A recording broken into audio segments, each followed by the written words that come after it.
In 1848, President Abraham Lincoln visited the Niagara Falls, and he was so impressed by the beauty of this natural wonder that he wrote down some notes, including the following.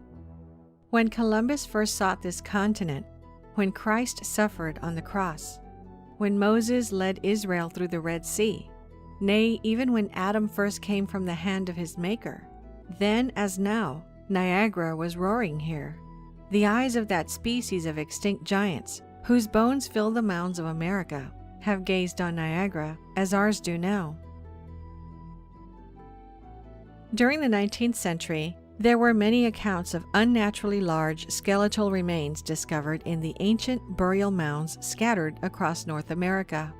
Today, not a single news media has ever mentioned a thing about ancient giants or past discoveries. If a giant skeleton is discovered somewhere, it would most certainly be classified and hidden from the public. It wasn't like that in the 19th and early 20th century, though. Almost every year, there were at least a few newspaper headlines stating the discovery of ancient giant skeletons. It seemed to be quite normal to find bones of giants in America when the first settlers dug ancient mounds to prepare for roads, farms, and buildings. The New York Times, in particular, wrote many newspaper articles about the discoveries of giants. Let's read through some of them, starting with this one titled, "The Bones of a Giant Found," which was published on May 25, 1882, and reads, "A skull of heroic size and singular formation has been discovered among the relics of the mound builders in the Red River Valley. The mound was 60 feet in diameter and 12 feet high. Near the center were found the bones of about a dozen men and women, mixed with the bones of various animals. The skull in question was the only perfect one, and near it were found some abnormally large body bones. The man who bore it was evidently a giant. A thorough investigation of the mound and its contents will be made by the Historical Society." Another newspaper from May 5, 1885 reads this, "Last week, a small mound near Homer was opened by some schoolboys who found a skeleton. Today, a further search was made, and several feet below the surface of the earth in a large vault with a stone floor and bark covering were found 4 huge skeletons, 3 being each over 7 feet in length, and the other 8. This article from the San Antonio Express is telling about a giant skull that is twice the size of a normal human, and there is also a picture.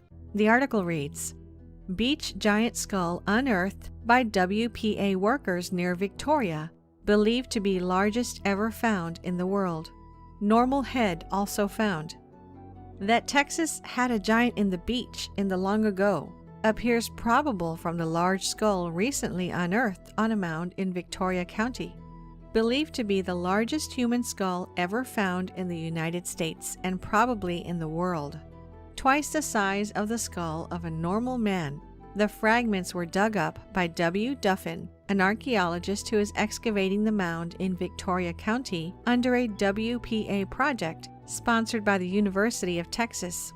In the same mound and at the same level, a normal-sized skull was found. The pieces taken from the mound were reconstructed in the WPA laboratory under the supervision of physical anthropologists. A study is being made to determine whether the huge skull was that of a man belonging to a tribe of extraordinary large men, or whether the skull was that of an abnormal member of a tribe, a case of gigantism. Several large human bones have been unearthed at this site. Another article from the New York Times, written in 1897, reads, "One of the 3 recently discovered mounds in this town has been opened. In it was found the skeleton of a man of gigantic size. The bones measured from head to foot over 9 feet and were in a fair state of preservation. The skull was as large as a half-bushel measure. Some finely tempered rods of copper and other relics were lying near the bones. The mound from which these relics were taken is 10 feet high and 30 feet long, and varies from 6 to 8 feet in width. The 2 mounds of lesser size will be excavated soon. This article from the St. Paul Globe, written in 1904, states, "Bones of a human skeleton 11 feet high are dug up in Nevada. Workmen engaged in digging gravel here today uncovered at a depth of about 12 feet a lot of bones, part of the skeleton of a gigantic human being. Dr. Samuels examined them and pronounced them to be the bones of a man who must have been nearly 11 feet in height." Apparently, these discoveries were something completely normal back in the day, and they weren't hidden from the public as they are today. The discoveries of giant skeletons weren't limited just to North America. This article talks of a giant's skeletons found in a cave in Mexico. The article reads, Charles C. Klepp, who was recently returned from Mexico, where he has been in charge of Thomas W. Lawson's mining interest, has called the attention of Professor Agassiz to a remarkable discovery made by him. He found in Mexico a cave containing some 200 skeletons of men, each above 8 feet in height. The cave was evidently the burial place of a race of giants who antedated the Aztecs. Mr. Clapp arranged the bones of one of these skeletons and found the total length to be 8 feet 11 inches. Other articles mention discoveries of giants in Europe. This article from 1892, written by the London Globe, tells of the discovery of a race of giants in modern-day France. It reads, "In the year 1890, some human bones of enormous size, double the ordinary in fact, were found in the tumulus of Castelnau and have since been carefully examined by Professor Kiener, who, while admitting that the bones are those of a very tall race, nevertheless finds them abnormal in dimensions and apparently of morbid growth. They undoubtedly reopen the question of the giants of antiquity, but do not furnish evidence to decide it." You have no idea how many more newspaper articles we found. There were discoveries of giants all across the globe, and today, scientists and archaeologists pretend this never even happened. This article, titled "When Giants Roamed Earth," talks about the historical discoveries of giants from the time of the Roman Empire to the 19th century. Here's what it reads. "The past was more prolific in the production of giants than the present. In 1830, one of these giants, who is exhibited at Rouen, was 10 feet high, and the giant Galabra, brought from Arabia to Rome in the time of Claudius Caesar, was the same height. Phantom, who lived in the time of Eugene II, was 11½ feet in height. The Chevalier Scrogg, in his journey to the Peak Tenerife, found in one of the caverns of that mountain the head of a giant who had 60 teeth and who was not less than 15 feet high. The giant Farragus, slain by Orlando, the nephew of Charlemagne, according to reports, was 28 feet high. In 1814, near Saint Gernat, was found the tomb of the giant Isolent, who was not less than 30 feet high. In 1590, near Rouen, was found a skeleton whose head held a bushel of corn, and which was 19 feet in height. The giant Bacchart was 22 feet high. In 1623, near the castle in Dauphine, a tomb was found 30 feet long, 16 feet wide, and 8 feet high, on which were cut in gray stone the words Cantholicus Rex. The skeleton was found entire and measured 25 1/4 feet high, 10 feet across the shoulders, and 5 feet from breastbone to the back. But France is not the only country where giant skeletons have been unearthed. Near Palermo, Sicily, in 1516, was found the skeleton of a giant 30 feet high. Near Magrino, on the same island, in 1816, was found the skeleton of a giant of 30 feet, whose head was the size of a hog's head, and each tooth weighed 5 ounces. Although back in the days these discoveries were made public, once the discovered skeletons were brought to the respected museums and historical institutions, they completely disappeared and no one ever talked about them again. Here is a map of all reports of giants in North America. It's truly astonishing how many of them are there. Almost all of the discoveries end up in the Smithsonian Institute, and we all know how good they are at covering up major discoveries. There are also supposed reports of the Smithsonian purchasing giant skeletons excavated by citizens, which then disappeared, never to be heard from again. The Smithsonian even had a special division for exploring ancient mounds and supposed giant burial sites. One famous discovery of a giant, which was also covered up by the Smithsonian, is the San Diego giant from 1895, which was an 8-foot 4-inch tall mummified giant. There was even a picture of the giant mummy, which was shown in many newspapers. The mummy was inspected by many scientists. After his inspection, the San Diego giant was purchased by the Smithsonian. 13 years later, in 1908, when the mummy was being exhibited, the Smithsonian ran some tests and suddenly dismissed it as a hoax, saying it was made from gelatin. The fact that it took that long, and after spending so much money to acquire it, plus the fact that it was carefully inspected by experts 13 years earlier, does suggest there may be more to this story than meets the eye. Is it just a coincidence that absolutely every culture and religion tells stories of ancient giants who roamed the earth? The Sumerian Civilization, which was said to have begun in approximately 6000 BC, tells of a race of giants which ruled over the Sumerians, and there are many depictions of them. Sumerian records speak of a giant king by the name of Gilgamesh, who ruled for 126 years. He is generally seen by scholars as an actual historical figure, since inscriptions have been found which confirm the existence of other figures associated with him. In ancient Egypt, there are hundreds of depictions of giants, and the Egyptian records describe the old pharaoh dynasties to be a race of tall giants, and hundreds of giant sarcophaguses were also found. But the mummies there had been long looted. This unusual story, with a headline, "Prehistoric Egyptian Giants," was reported in multiple newspapers and reads, in 1881, when Professor Timmerman was engaged in exploring the ruins of an ancient temple of Isis on the banks of the Nile, 16 miles below Najar Jafard, he opened a row of tombs in which some prehistoric race of giants had been buried. The smallest skeleton out of some 60-odd, which were examined during the time Timmerman was excavating at Najar Jafard, measured 7 feet and 8 inches in length, and the largest 11 feet 1 inch. Memorial tablets were discovered in great numbers, but there was no record that even hinted that they were in the memory of men of extraordinary size. It is believed that the tombs date back to the year 1043 BC.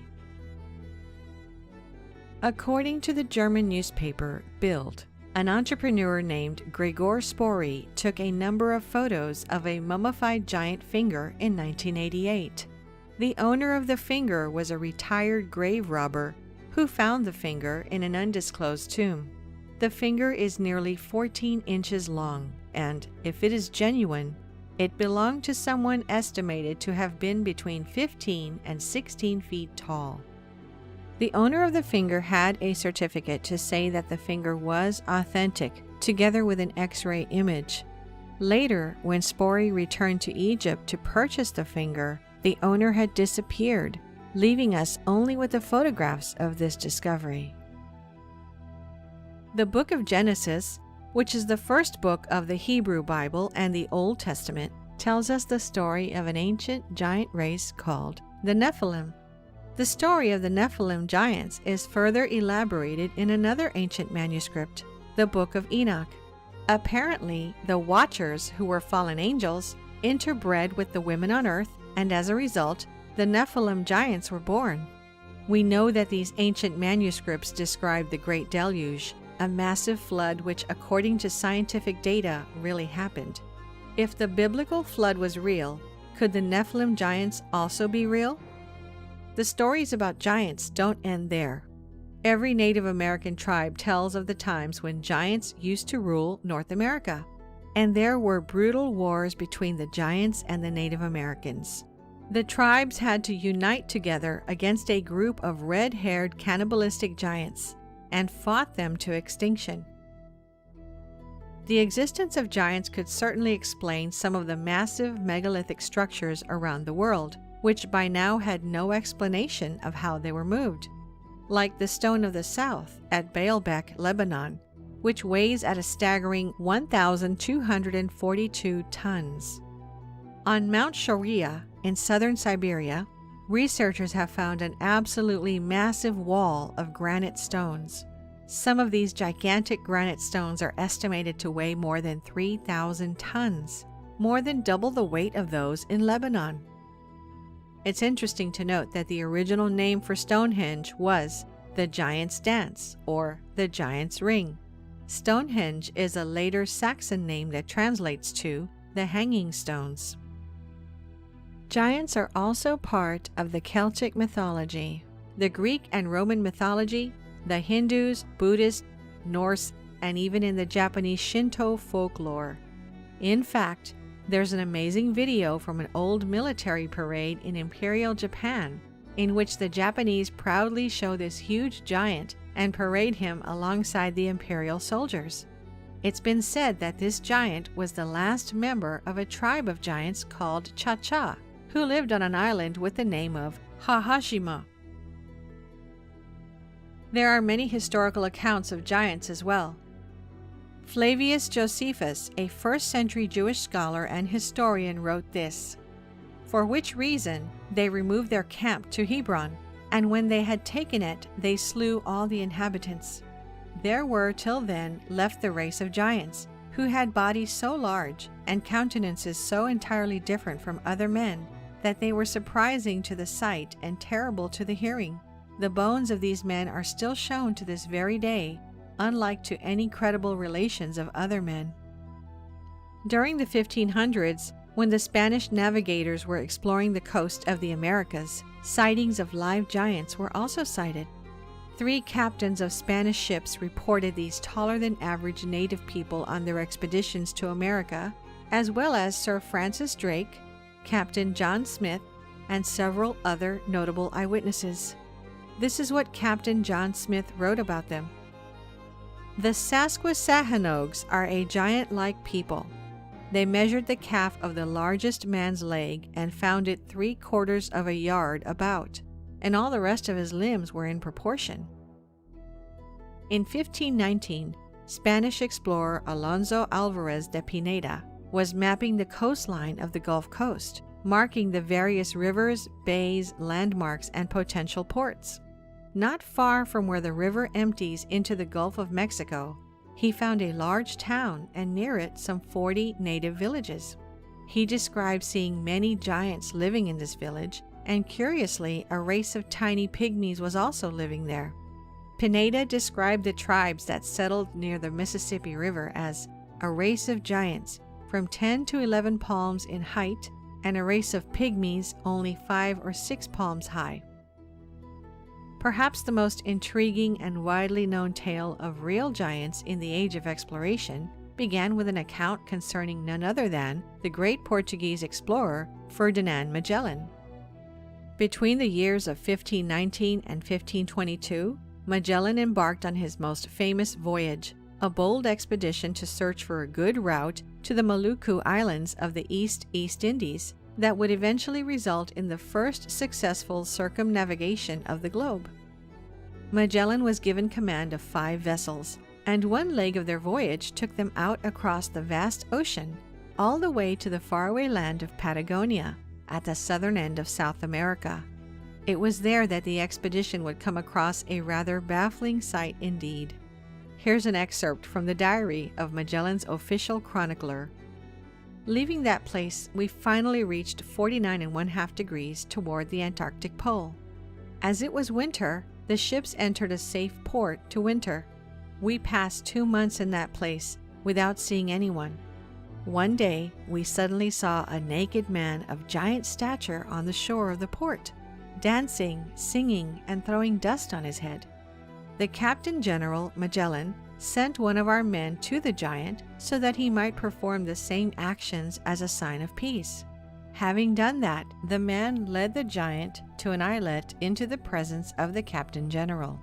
When the giant was in the captain general's and our presence, he marveled greatly and made signs with one finger raised upward, believing that we had come from the sky.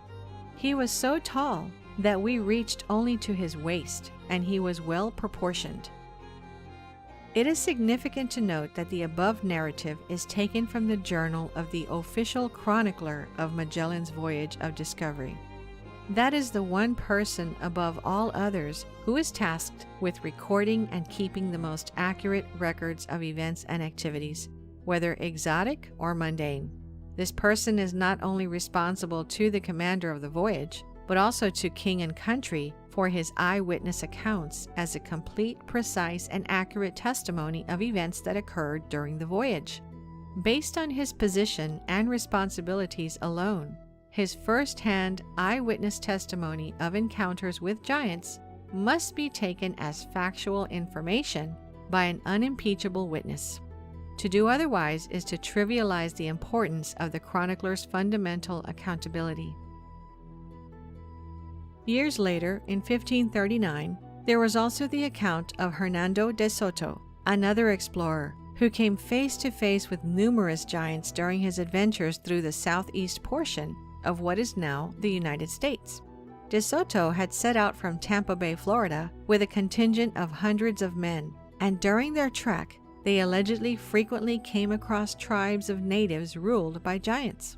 One of these was a Chief Tuscaloosa, who was encountered in western Alabama and said to be a hulking giant of a man who towered over all others.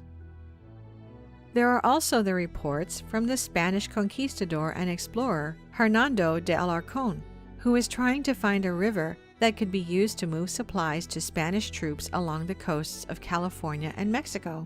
Alarcón would eventually make his way up the Colorado River all the way up to the Grand Canyon, and during this journey, he and his men purportedly came across a tribe of around 200 giant warriors standing up to 10 feet tall. The giants were supposedly very aggressive, but Alarcón appeased them with gifts and other signs of peace. The conquistador Francisco Coronado also told of having come across whole tribes of giants during his quest throughout the Southwest in search of the legendary El Dorado. In some cases, there was physical evidence of these giants found, as was supposedly the case with the conquistador Bernal Diaz del Castillo, who served under Hernán Cortés during the Spanish conquest of Mexico. Within the pages of his detailed record of the conquest and subsequent collapse of the Aztec Empire, there is an odd account of a race of giants that were claimed by the Tlaxcatec Indians to have once inhabited the area. The chief of the tribe then provided the remains of these mysterious giants as evidence, of which Castillo would write, "They said their ancestors had told them that very tall men and women with huge bones had once dwelt among them. But because they were very bad people with wicked customs, they had fought against them and killed them, and those of them who remained had died off. And to show us how big these giants had been, they brought us the leg bone of one, which was very thick, and the height of an ordinary-sized man. And that was a leg bone from the hip to the knee. I measured myself against it, and it was as tall as I am, though I am of a reasonable height. They brought over pieces of bone of the same kind, but they were all rotten and eaten away by the soil. We were all astonished by the sight of these bones and felt certain there must have been giants in that land." There were so many reports of real giants being encountered throughout North and South America in the age of exploration, and such accounts have faded into history to be mostly forgotten. There are some things, however, that cannot be forgotten, as they are literally written in stone. That's the case of the giant footprint of South Africa. This is the most spectacular footprint in rock found anywhere on Earth to date. There are many others, however, like the giant footprint of Pingan, but none are as fully formed and obvious as the one in South Africa. Discovered in 1931 by a farmer called Stoffel Ketzi while hunting, it has remained one of the most controversial sites in archaeology and geological research. The footprint is about 4 feet, or 1.3 meters in length, which suggests that the creature who left it would have been 24 to 27 feet, or 7 to 8 meters in height. The footprint is known to locals as the footprint of God, or Goliath's footprint, and stories of ancient giants are told all throughout the region. Skeptics reject the giant footprint, claiming it was formed by natural erosion. However, Professor Peter Wagener from the University of Port Elizabeth in South Africa said that there is a higher probability of little green men arriving from space and licking it out with their tongues than being created by natural erosion. Judging by all the discoveries listed, together with all the historical accounts we mentioned, it may be possible that giants really existed. But could it be possible that somewhere in some remote place, a species of these enigmatic beings is still alive, hiding from humanity? We can't end this video without mentioning the most famous giant encounter, which didn't happen in ancient times, but in 2002. This occurrence, which is still classified by the U.S. government, was disclosed in the popular radio show Coast to Coast after witnesses of the event came through and anonymously told their stories. The events allegedly happened in 2002 in the deserts of Afghanistan, where a U.S. Army squad went missing. A special ops task force was sent to find out what happened, and the soldiers walked along a rugged mountainous trail until arriving at the entrance of a large cave. Around the clearing of the cave, there were pieces of broken U.S. military equipment and scattered gear, with traces of blood on them. The task force was about to enter the cave to search for the missing soldiers when a 13-foot-tall, red-headed, double-toothed humanoid emerged and attacked them. According to the witnesses, the giant pierced one of the soldiers with his long spear, killing him on the spot before the rest of the squad could take him down, shooting at his face for 30 seconds straight. Once the giant was dead, the task force went inside the cave and found remains of human bones, leading the military to think that the creature was cannibalistic. When this shocking incident was reported to the headquarters, the body of the giant was packed and loaded into a helicopter and transferred to a secret location in the USA for study. The giant weighed about 500 kilograms, estimated by the team who transported the body from the pickup location to the United States. The giant wore a canvas or animal hide to protect his feet, like some sort of moccasins. If there was a living giant hiding for so many years in the caves of Afghanistan without being discovered, we must assume that this giant must not be the only one living on this planet. Surely there must be others somewhere out there. This mysterious creature was caught on camera in the desert of Portugal a few years ago. Could it be another giant hiding from mankind? Thinking about all the classified discoveries out there, we should be lucky to know that billions of years ago, dinosaurs existed. If that was kept a secret, who would actually believe that creatures over 175 feet in height used to exist? And if we know for a fact that giant reptiles, giant birds, giant fish, and giant plants used to exist on Earth, is it so hard to believe that giant humanoids also existed and perhaps still do? We'll leave the answer to you and end this video with this amazing quote from Mark Twain stating, "Truth is stranger than fiction, but it is because fiction is obliged to stick to possibilities. Truth isn't."